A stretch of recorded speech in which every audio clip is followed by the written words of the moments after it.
Hello, welcome to another episode of the Mindful Introvert podcast. This is a podcast where you can get inspired and have a better understanding of your unconscious programs that run your life without you realizing. And by bringing them to light, you can heal and grow into an aligned and fulfilling life. I'm Joe from mindfulintrovert.com, an inner peace and abundance coach, and my purpose is to help you slow down, look inwards, and create a more peaceful life by learning to trust your intuition and exploring your spirituality at a soul level. And if you are fully committed to your growth, I have a special gift for you. Simply stay until the end to learn how you can have your very own free inner peace and abundance hypnosis delivered to your inbox and start reaping the benefits of a relaxed and peaceful life. For now, let's get on with the episode. Hello, welcome to another episode, and today we are going to talk about my journey to manifest financial abundance and how you can too. So first of all, I'd like to tell a little bit of my background if you are not familiar with my story, with my work, with my life. So I was originally born in Portugal. And I grew up there, and I was very much immersed in the Portuguese culture, obviously, grew up there. And then in 2018, I moved to the UK to work as a biomedical scientist. That was my degree in Portugal. And I came in searching for a better life, obviously, as all immigrants do when they move countries. And I found it. But I also found it not because of the country, I would say, but because of my own relationship with money and how I embrace it and how I love money.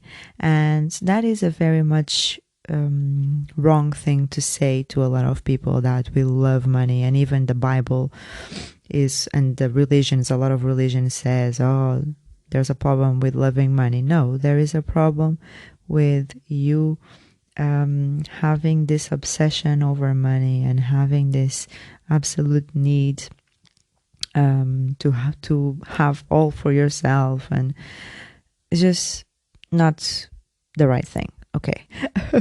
So I wanted to say that I've came to a place in my life where I am so grateful and so happy with everything that I've achieved financially, my current situation, and I know it can only improve because I do my active share to increase my savings and just expand my mind on this whole manifesting abundance. So the first steps that I started to do unconsciously, and this is something that I've always done, and I don't know, maybe it was because I saw my mom do this as well, is every time I find a coin, like money on the street, like a penny or something, it can be nothing, and I just pick it up and I just so happily say thank you, universe.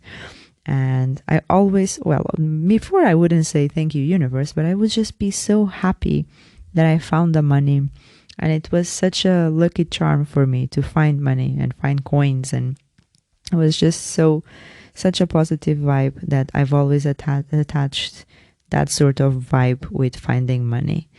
And I always say now consciously, thank you, universe, and I am ready for more. Bring me more. A little bit more than 1 penny, please. And so I would say that the first step for you to manifest financial abundance is to be grateful. Be grateful for every penny. Be grateful for nothing, just be absolutely grateful for everything. Account for everything, even gift vouchers, even things that you don't perceive to be real money. Because what is real money anyway? If you think about money, money is just energy, money is paper. And that's another reframe that a lot of people say, money doesn't grow on trees. Yes, it does. It's paper. So it does grow on trees. And it's energy. Money is energy, and it's just an exchange that the human kind decided that it was the most socially accepted currency that we would want to have in our life, and that we would compare each other, the benchmark, if you will. And so I was seeing something was it on YouTube, I think, that said that Starbucks was becoming such a financial powerful company, in the sense that they create all of this app that gives you rewards, and you can put money in the app and pay through the app, not needing any debit card or anything like that. And they are pretty much this big, they have the potential to become a bank, but even more than a bank, because they don't have to pay interest for the money that you put in their app, and you cannot withdraw that money back. So they're just win-win situations for them. And this just opens up the door for new types of currencies coming in, and it just shows that truly money is just energy, and it's not paper, it's not numbers on a bank account. That's just the way that we measure money. That's just the human way of measuring money. So that's not the reality, the full reality, the full spectrum of money, what really money, oh my God, what money really is. So the second step that I did was really to become aware of some of the limiting beliefs that I had since, I don't know, God knows when, since I grew up, since I was a child. And I was taught to work hard for money, that money was this just this thing that you would have to work very hard and have to put a lot of effort, and that would just be the compensation of a very difficult, stressful day was money. And you endure all of these situations, all of this stress in order to receive money. So it's the gold pot at the end of the rainbow is money. And it just takes a lot of time an effort to make money. And this is the idea that I have, that I had, is that it just takes a lot of time in order for you to make, I don't know, 10K. It just makes a lot of time in order for you to, saving takes a lot of time. Getting a promotion in order, it just takes one lifetime, because that's how I saw my family members go on these careers that they would have for the rest of their lives. And only at the end of their lives, they would get this promotion and they would get more money, but it was one very difficult lifetime. And it only happens to lucky people. So rich people were either lucky, or they were either born into wealth and richness, or they would just be deceiving people that would just rob or deceive people into buying their products, or into going into these pyramid schemes. And it was just a deceiving situation to be in. So, or they were absolutely lucky, or I don't know. It was always this distance between rich people and our reality. So it's important to become aware of some of the limiting beliefs. So money doesn't go on trees, saying that you have to work really hard because it just doesn't grow, it just doesn't come to you. No, you have to go and get it, which in a way it can be true, but it does work on trees, believe me. And so this is really your conditioning, stopping you, making you feel powerless. And this idea stems from that idea, and this is something that I always grew up believing, that they would print the money accordingly, because I always wondered, I always asked, and especially because Portugal used to have a lot of richness, used to have a lot of gold, used to have a lot of material means, most of them because they robbed a lot of people, which is nasty, but well, that's the past, isn't it? I didn't rob it myself, so I can't speak for the past of my country and my culture, but it's terrible now looking back.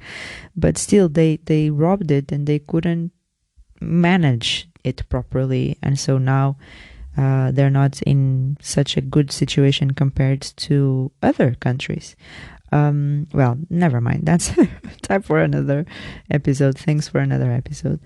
And my point here is that I always grew up thinking that money was tied into gold, and that they would print money only accordingly to the amount of gold that a specific country would have.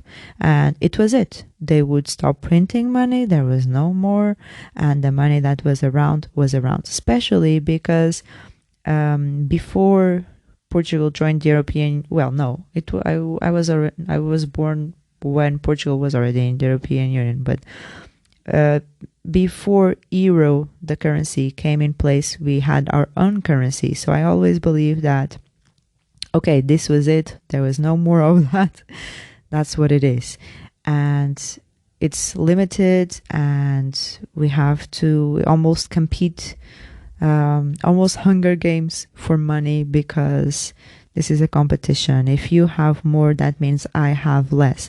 And that is just a big misconception, especially today, like nowadays, where they keep printing and printing and printing money. Sometimes they don't even need to print money, because like I just said, for Starbucks, it's just you make like a bank transfer, or you just put in money on their account, their card, and it's just no one needs to print any money at all. It's just there, the money.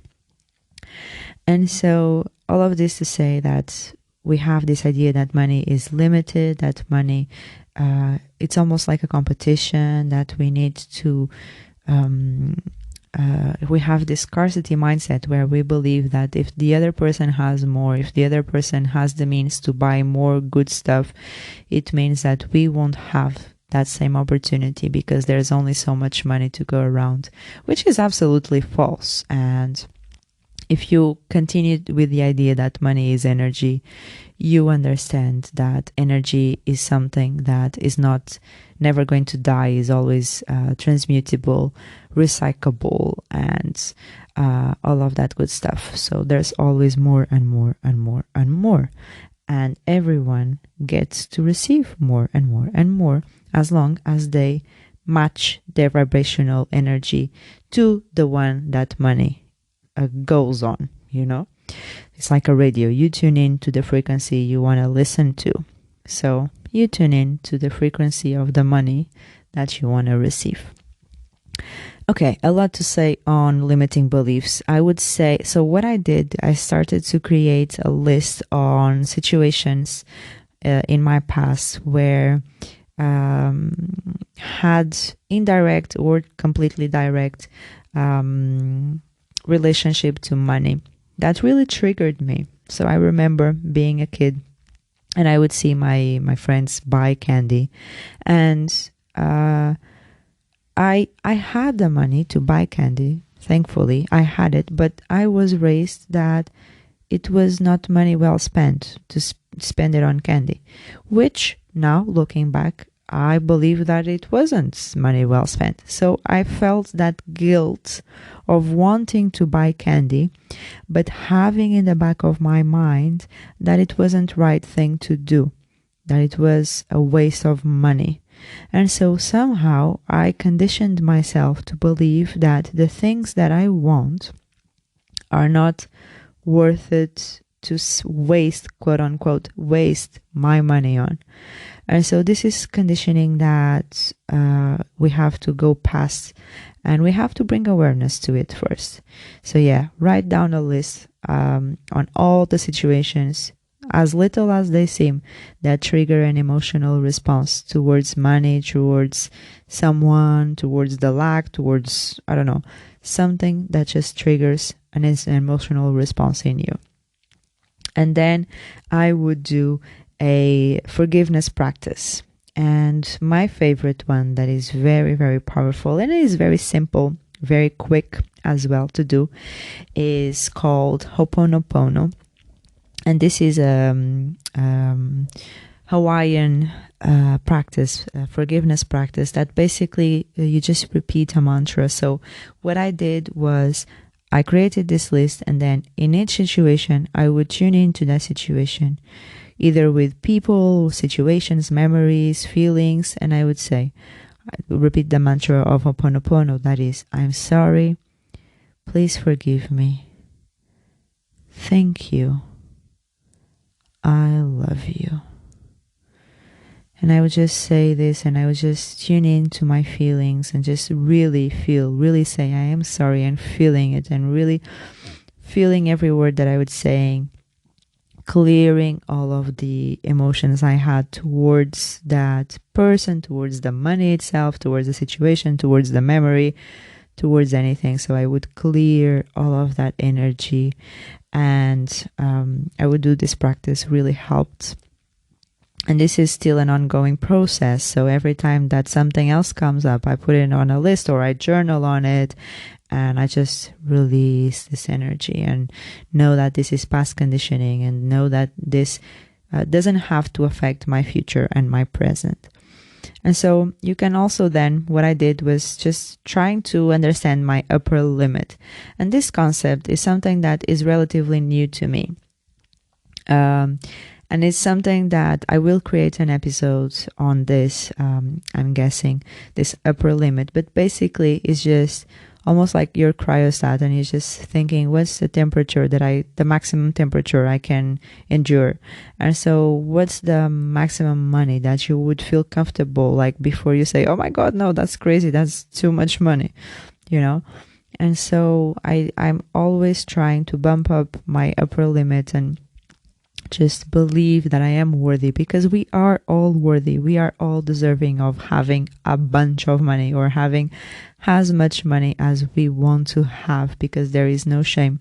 There is no guilt on having and wanting more money and loving money, because money just allows you to buy the things that you want to buy, to have the experiences you want to have. So for me, and I will talk about this a little bit further on, traveling is something that I love. So money just buys me that experience, and just buys my expansiveness, buys my growth, buys my learning experience.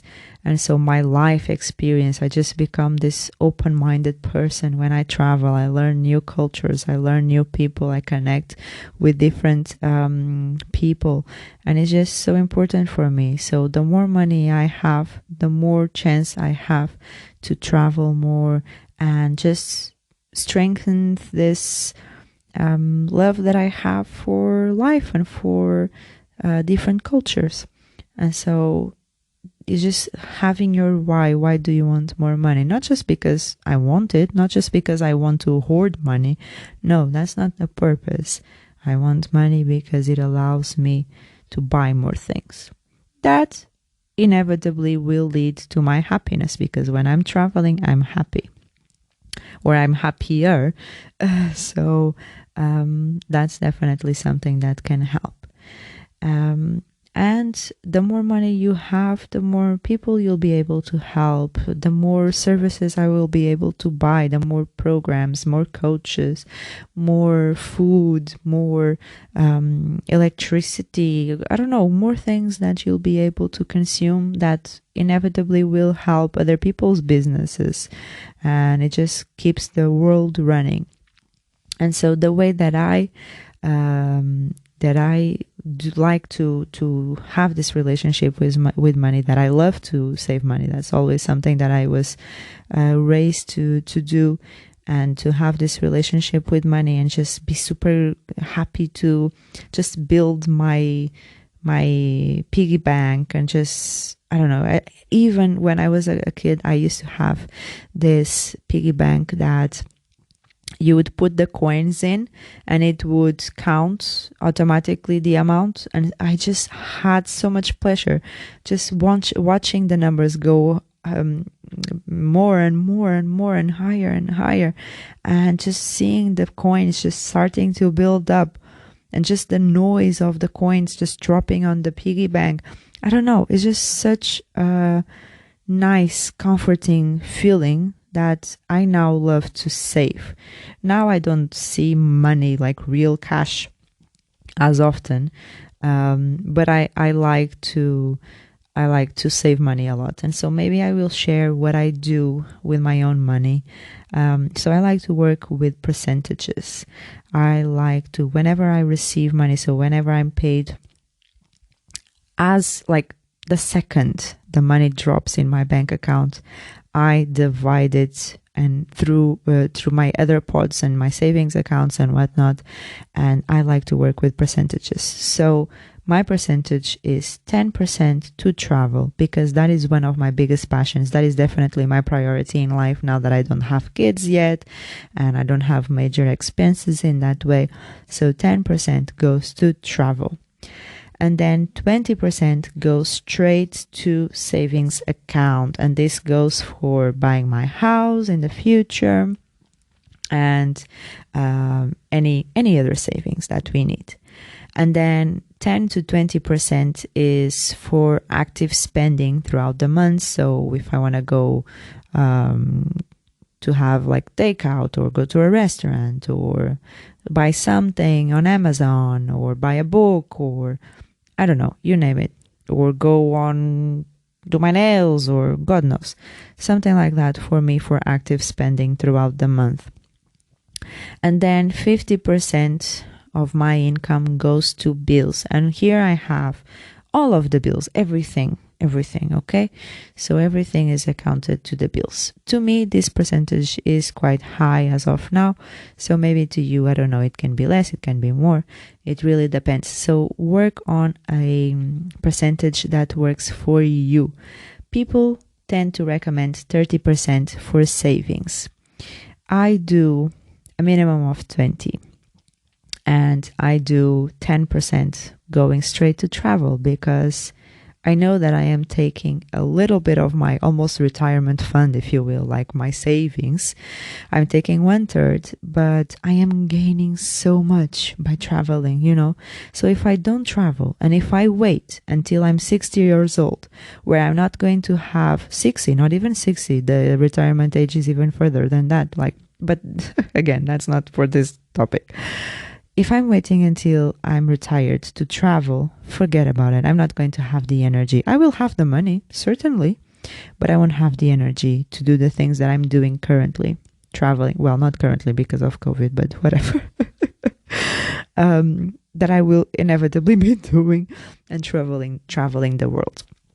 And so I am doing that. So I'm taking that from my future, that it will impact my future in the sense that I am enjoying my present, and I'm growing so much and learning so much in my present. So that's why I do that. But definitely see the percentage that works for you. One big tip is definitely always put the money to a side before you start the month. As soon as you see the money in your bank accounts, do that. Don't do that old thing of, oh no, I'm just going to start paying everything and keep the money in my current account, and then whatever is left, I will just put it to savings. No, big mistake, big mistake. And then, because when you do that, you're just setting up for failure. And it can work for people, but the majority of people know, I see that it has to be as soon as money drops. And you are paying yourself, so you don't feel like you are depriving yourself of something. No, you are inevitably paying yourself. You are paying your future self, and they will definitely thank you for doing that now. And so another thing that I do is I always keep track on my account. So I see what's coming in, what's coming out. Every day I always check in, and I tend to feel good about it. So whenever I go in, even though sometimes the numbers decrease, obviously, I feel good that I have this money, I have this abundance. And just whenever we have to pay bills, just reframe this feeling bad for paying bills and know that yes, you are paying those bills, but you are gaining something out of paying those bills. Your electricity. You are gaining electricity in your house. You are gaining internet. You are gaining water. You are gaining all of these things that make you feel safe, that give you comfort. You're getting heating, you're getting gas, you're getting all of these situations that help you maintain your lifestyle and help you live this life that is enjoyable and pleasant and comfortable and safe. And you at the same time get to help this company that is providing this service to continue. And they have families, and so you are helping them, their families, the workers' families, and everyone is benefiting. So just reframe this, the whole idea of another bill to pay, and just reframe as in you're feeding energy to the whole world by paying your taxes, by paying your bills, and you're just attracting that much more money. And another thing that I think really made me want to do this podcast episode is that I had a client today tell me about emergency funds and how it's important to have them. And I can see the appeal of having an emergency fund because it's that whole idea of, oh my God, for a rainy day. And that way we always have that money safe there.